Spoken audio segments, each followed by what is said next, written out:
Headline news most affecting Chilliwack this week. A heated debate on homeless shelters on Tuesday night. The search for the elderly woman who was mushroom picking in the Columbia River Valley has been called off. The ALC-ALR Agri-Tourism debate hasn't been settled, or has it? Oscar Arfmann guilty as charged. Thanks for watching. We are committed to providing local news and news that impacts our local audience, from Harrison to Garrison, Greendale to Hope, and everywhere in between, including Fairfield Island, Little Mountain, Promontory, the Eastern Hillsides, Chilliwack Mountain, Yarrow, and Cultus Lake. In addition to news, sports, and weather, we're welcoming back former Attorney General and former MLA for Chilliwack-Hope, Barry Penner, and this week his interview with Kelly Velonis, the Liberal candidate for Chilliwack-Hope. Berris Karden will also be joining us with an interview with Patrick Ramsden, who is the chair of the Rotary Club Book Sale Committee. And that, of course, is happening at Chilliwack Mall. All right, Chilliwack, let's get started. Well over 100 people packed the gallery at Tuesday's public hearing for the Portal Homeless Shelter in downtown Chilliwack. The 5-hour-plus meeting was heated to the point where Mayor Ken Popoff actually threatened to have some protesters removed from the gallery. Now, they were upset that Ruth and Naomi, along with BC Housing, had asked for a 3-year extension for the temporary use permit. The original permit given last year was set to expire at the end of 2019. Neighbors near the portal complaining about drug deals and crime near 2 schools, which are only a block away from the shelter. Kyle Williams with the Downtown Business Improvement Association said his members are feeling the bad effects from the crime spillover. Bill Radis with Ruth and Naomi's started the evening off with a passionate plea to keep those homeless people warm and dry and not send them off into the winter rain and cold. One neighbor of the shelter showed off weapons that he found on his property. Now, in the end, council decided against the 3-year plan and voted unanimously in favor of an 18-month extension, with the onus that all parties involved find a better suited building, away from schools and away from the downtown core. The entire public hearing can be viewed on the City of Chilliwack's website as well as their YouTube channel. Housing issues are not confined to Chilliwack. There'll be a coffee forum at the Harrison Corner Cafe on Friday, October 18th. It's an informal conversation on housing needs in the village. It's not a binding report back to Village Council, however.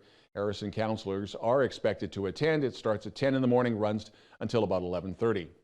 And some sad news, the search for 82-year-old Valentina Cushion Areva, who went mushroom picking on Thursday, October the 3rd. She has not been seen since. The search has been suspended.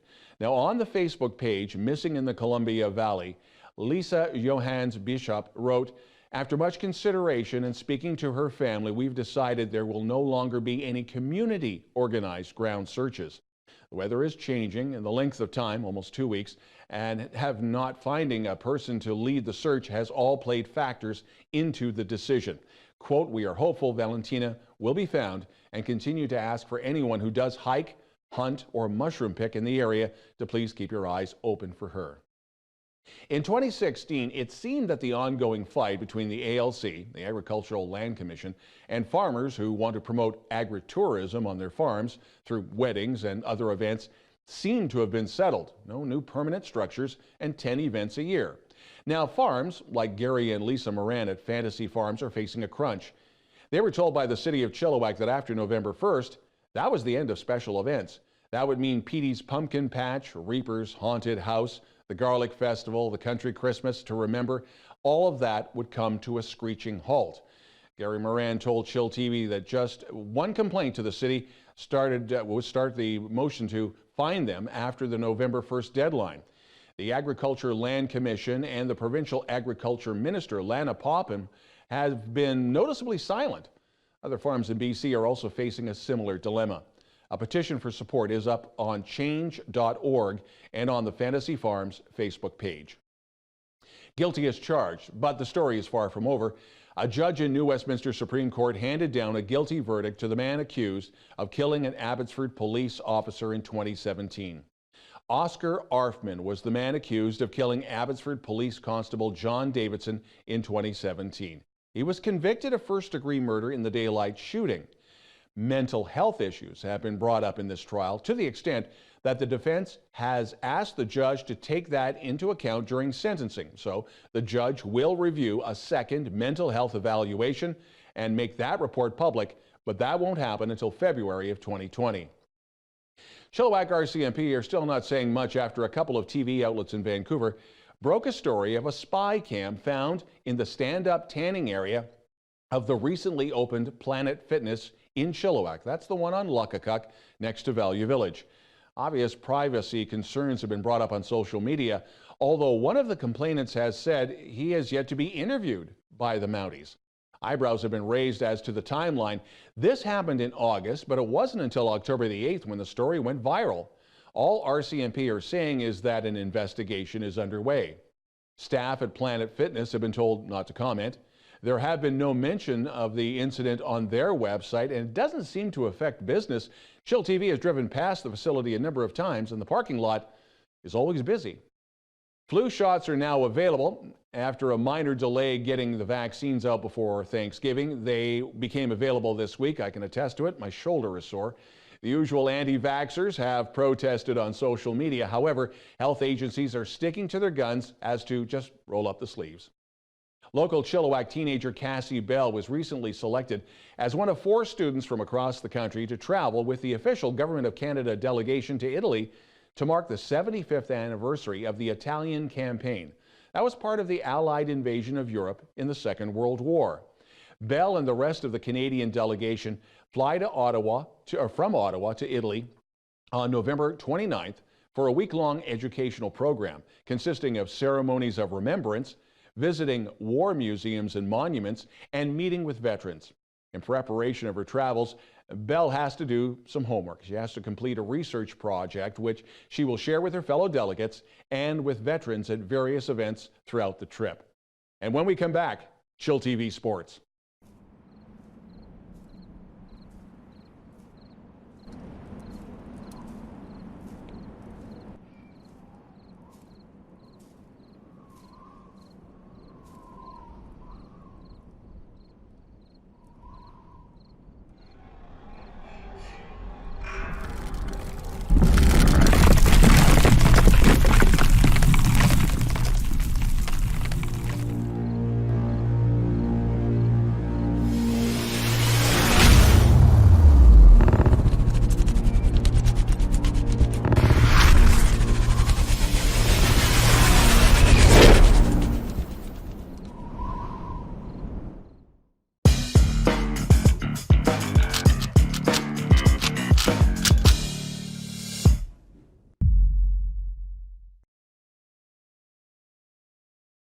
Mariessa Pinotas, the Olympic dream just got a major boost. The Fraser Valley Archer from Abbotsford was named as one of 55 young Canadian athletes from both summer and winter sports selected by Petrocan and the Canadian Olympic Committee to receive a Fueling Athletes and Coaching Excellence Program grant.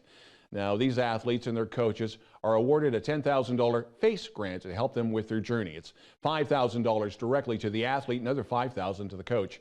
FACE grants are often used for training, equipment, and travel expenses. And Pinto placed 17th in the individual recurve competition at the 2018 Pan Am Championships, her first senior-level international championship. She is now balancing her national team training with a part-time job, and on top of that, she studies at Simon Fraser University. Trinity Western University's women's hockey program is proud to announce that Abbotsford's Desiree Weens is the program's first recruit into the varsity program. The announcement comes in preparation for the team's inaugural season playing within Canada West and U Sports, but that will start next year, the 2021 season. The men's hockey team has had a tough start to their season this year. So far, they're 2-5. The Chilliwack Coliseum, in partnership with the City of Chilliwack, announced the return of indoor walking on the concourse of the arena. It's free. It's a great way to stay in shape. The Coliseum, formerly the Prospera Center, will make the quarter-kilometer loop around the main rink available to the public during business hours, excluding special event bookings and, of course, Chilliwack Chief hockey games. Call the Coliseum for more details. The Valley Huskers and the rest of the BC Football Conference had the Thanksgiving weekend off. The Huskers finished their season on the road against the West Shore Rebels on Vancouver Island. The Huskers won't make the playoffs this year. They are 2-7 on the season. The Rebels are heading the other way. They are 7-2 and second overall in the BCFC. And now, welcome Barry Penner and his chillTV interview election series with Kelly Velonis, the Liberal candidate for the October 21st federal election. Thanks, Don. Welcome to chillTV and Penrith's Politburo as we continue our series of interviews with federal election candidates here in the riding of Chilliwack-Hope. This week, it's my honor to speak with Kelly Velonis, who is seeking election to Parliament under the Liberal Party of Canada banner. Welcome to the show, Kelly. Thanks so much, Barry. It's great to be here. I'm glad to see you here. First of all, why don't you tell us a little bit about your background, including how long you've been interested in federal politics? Okay. Well, my background, currently right now, I'm the Executive Director for the Chilliwack District Seniors Resource Society, a role that I take great pride in, one that allows me to advocate and work with seniors to make sure they're getting the programs and services that they need to at this part in their life. Prior to that, I worked for the Greater Vancouver YMCA as Program Manager across Fraser Valley for youth programs, servicing youth at risk and making sure that youth had access to programs, staying in school, and being successful further on down the road. Politics and me go, I think, back to probably about the age of 3, because in my house, my parents, it was a really strong value for them to make sure that we talked about politics, understood politics, and that we were involved in our community. I remember going to the Royal Hotel with my dad when I was about 8 years old, and sitting there and having my hot chocolate and listening to the men around the table talk about their community, what was good, what they wanted to see happen, and how they were going to make that change. And I think that was my first taste in wanting to jump into my community and into politics and invest in the community that I live in. I've had a few political discussions at the cafe there as well at the Royal. What happened, let's switching gears here now to the topics of the day in this campaign. Some of us are curious, what happened to the Liberal commitment to balance the budget that we heard about from Justin Trudeau in the 2015 election campaign? He said it would be balanced over 4 years. I think we're running about a $25 billion deficit this year. Is it something that the public's not interested in anymore? Or should we not be concerned about balancing the budget? Well, I can't say whether the public is concerned about it or not, but I think that strong economic growth is the most successful way to balancing our budget and maintaining a low debt ratio. And I see that the Liberal Party is committed to that and will continue to be committed to that. We have the lowest unemployment rate in history. We've created 1 million new jobs. Those jobs invest in our economy. We need to continually invest in our economy so that we can grow and develop. 10 years of a Harper government where Canadians were left behind, and I see us now on our way to moving forward, and I want to continue that growth. I know I've heard from the Conservative government that they want to give $800 and something back into the pockets of Canadians each year, and yet I ask the question, if those $800 and something are coming back, what are we cutting? We're cutting programs and services, so we're going to be taking that money and spending it plus some. So I see the Liberal Party and our platform as a strong platform for Canada, and one where we will move forward and continue to invest in our economy. The traditional Keynesian economics suggests that in bad times, government should spend to stimulate the economy. You just mentioned we have very low unemployment. This is a good time. Is this not the time we should balance the budget and pay down the deficit so we can have more room in the future, according to Keynes? That's a really great question, and I think this is the time where we continue to invest in our economy because our unemployment rate is so low. And as you see the unemployment rate being that low, that is lowering our debt level because we have more people paying taxes and more money is coming back into Canada. One of the other proposals that surfaced during this election campaign has to do with gun control. It's a topic we certainly hear lots of resistance to south of the border.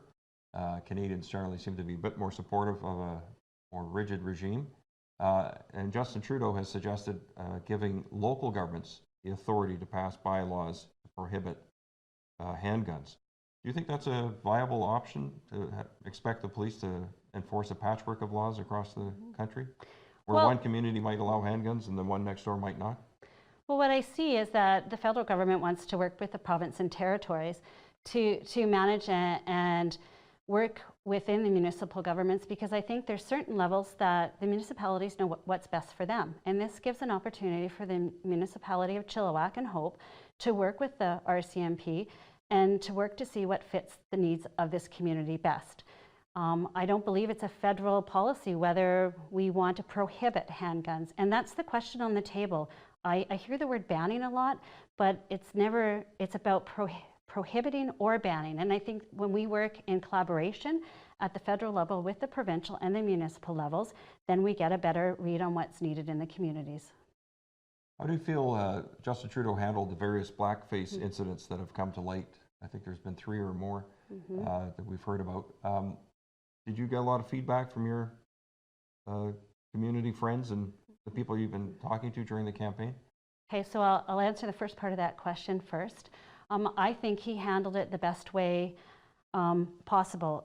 His level of remorse, coming out, making sure that he spoke with his family and his children, speaking with members of Parliament, members in his party, and coming out to Canadians and saying, I made a mistake. And it wasn't a mistake. I did something that was wrong. And he owned that sense of ownership, and the sense of what it created was, I think, an opportunity for Canadians to have a discussion.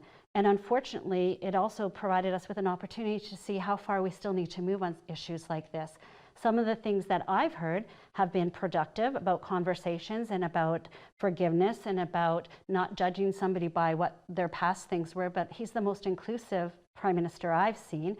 I think the only Prime Minister that's actually marched at a gay pride parade. I haven't seen anybody. When I went to our first gay pride barbecue in Chilliwack, I didn't see anybody from the Conservative Party there. I was the only one there. From the Conservative Party? Yeah, from the Liberal Party. But what I've also seen, unfortunately, is it's brought out a lot of hate. And that actually really makes my heart feel sad. I've seen other constituents have their signs defaced and colored by blackface. So what that tells me is we still have so far to go for inclusion and acceptance in this country. If the results on Monday night leave us with a parliament that the British would say is a hung parliament, that is no federal party having a majority of seats, what do you think would be wrong with the idea of forming a coalition government? So right now we're just really concentrating on having a progressive majority government.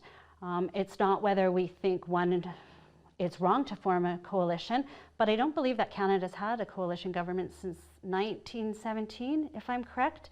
So history has shown that it's not something that Canadians have either voted for or wanted.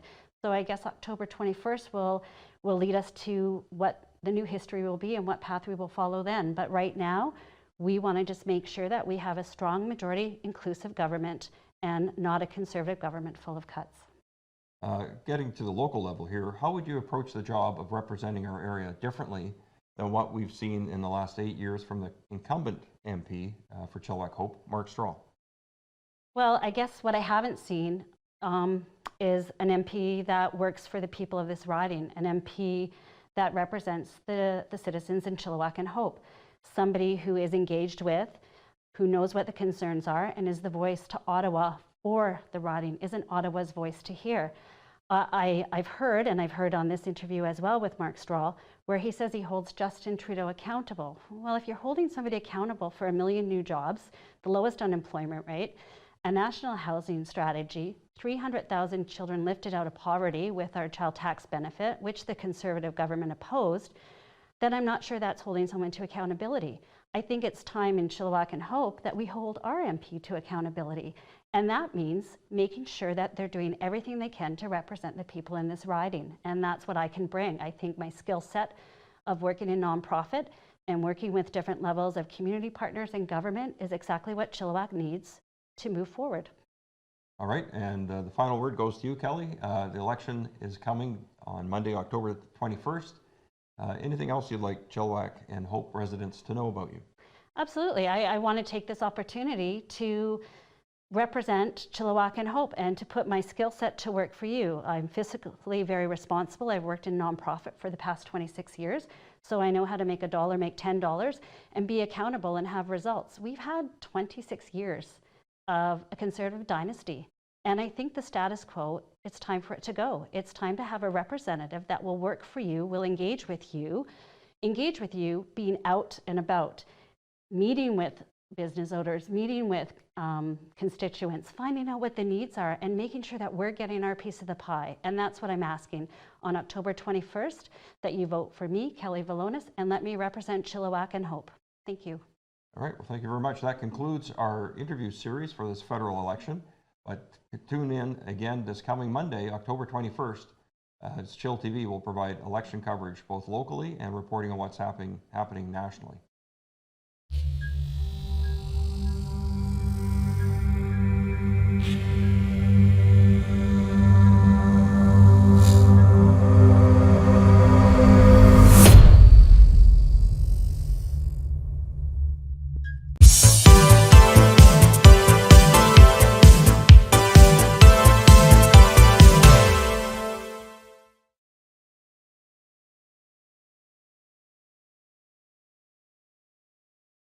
What are you reading there, Berris?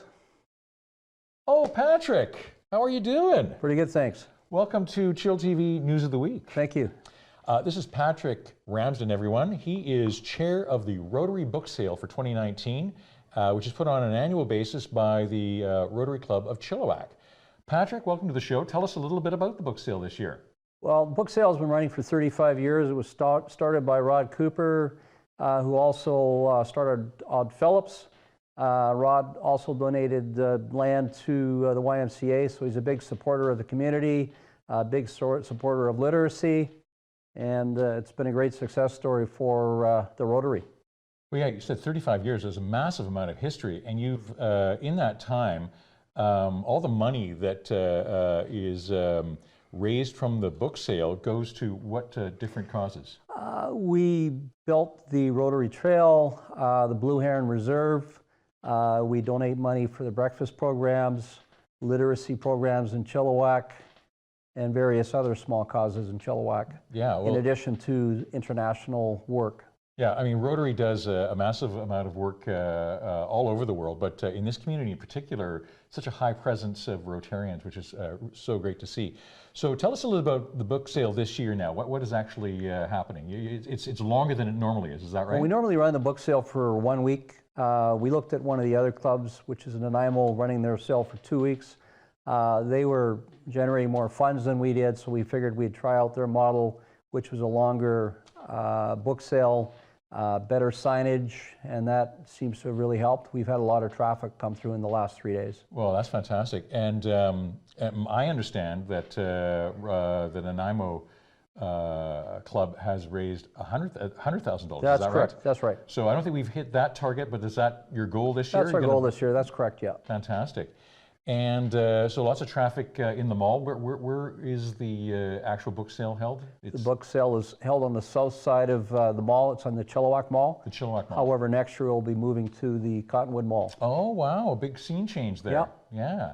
So in terms of moving forward for the book sale, is it something that's expanding? Because I know that everyone's reading from their handheld readers now. Like, really, how much could you possibly be making from a book sale? Well, it's interesting because I was reading the news this morning on my phone, and I was thinking, I'm reading about the politics, and I'm thinking about John Le Carre because I read a lot of his books. I'm reading a John Le Carre right And now. I thought it was very interesting because, as an example, one individual came up the other day and he had a stack of books. He says, look, I've got $300 worth of books here that I'm just paying $30 for. And I looked at the titles and there are various types of books. I think one of them was John Le Carre. So, Yeah, I bought a John Le Carre 4-book series in one volume, and I'm actually reading Tinker Tailor right now. Tinker Tailor, the Little Spy. Yeah, exactly. Yeah, no, that's great. Yeah.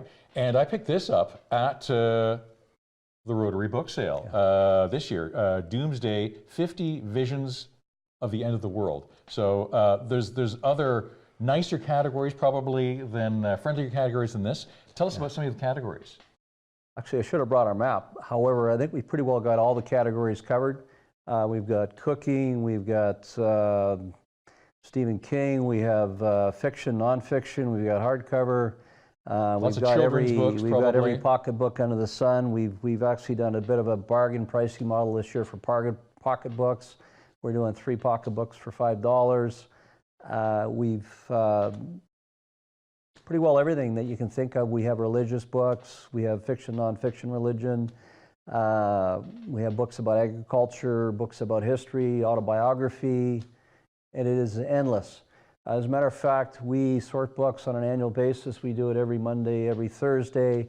There's a core group of people that show up, and that's what we do. We bring books in, we go through them, and we sort them into different categories. That's all year long, right? That's all year long. We've got to really thank all the volunteers that put this together. Yeah. Now tell us about book prices, because you can start your Christmas shopping now, because there's some fantastic prices. Book prices, as I said, we sell pocketbooks, $2 for a pocketbook or 3 for $5. This book here would sell for $3. Most of our books, this book's actually in pretty rough shape, but most of our books are near new condition. I probably read it through a couple times. Well, you went through there a couple times. It's riveting. times. It's riveting, that's why. Our hardcover books are $4 each. So you can go in there and load up on a huge stack of books and walk out of there for, you know, $40, $50 with a big box of books. Yeah, no, that's fantastic. So really quickly then, you're going till what date? We, as you see on the sign here, oh yes, we run from props. October 13 until October the 26th. That was one of the things that we're getting a lot of questions on. When do we run until? So it is until October the 26th this year. So after the election that you're going to tune into chillTV to watch. And then in terms of hours, just a normal mall hours? We open up at 9:30 every morning and we run until 5:30 in the evening. And then we're open Saturdays and Sundays, of course. Well, wonderful. Patrick, thank you so much for being on the show. I know you got to head off and sell some books right now. But what we're going to do is we're going to hear from you and see how successful the book sale was this year, because we're very interested in knowing. And all the best, and thanks very much for coming in. Very welcome, Berris. Thank you. Thank you. chillTV weather, autumn showers for the next week with highs near 12 and the overnight lows near 9. We'd like to thank our very special guest this week, former Attorney General for BC and former MLA for Chilliwack-Hope, Barry Penner, as well as Kelly Velonis, Liberal Party of Canada candidate in the upcoming federal election. Also want to thank Patrick Ramsden from the Chilliwack Rotary Club, talking about the annual Rotary book sale. And thank you all for your interviews. And after next weekend, Monday night to be exact, mark us down. It's October 21st for chillTV's election night as Chilliwack and Canada chooses. Our live cast starts 30 minutes before the polls close at 6:30, and we continue through the evening until we're done. Our hosts, Barry Penner and former Chilliwack Mayor Clint Hames, will lead the lineup of fabulous guests, including Diane Jansen, Louis DeJagger, and John Less, who will share their predictions, analyze the results, and pontificate on what they feel the direction of Canada and Chilliwack will take. And I'll be there providing with updates throughout the evening. At chillTV, you know you'll have, well, plenty of other choices. We're not saying pick us over them. Just open up your laptop, go to chilltv.ca and mute your TV. Finally, if you would like to share the spotlight, even if you've never been on camera before, send us a note to news@chilltv.ca with your CV, and if you have it, links to your video. If there's something in Chilliwack and the Eastern Fraser Valley you feel we should be reporting on again, send us an email to the same address, news@chilltv.ca. That's the news this week. I'm Don Lehn.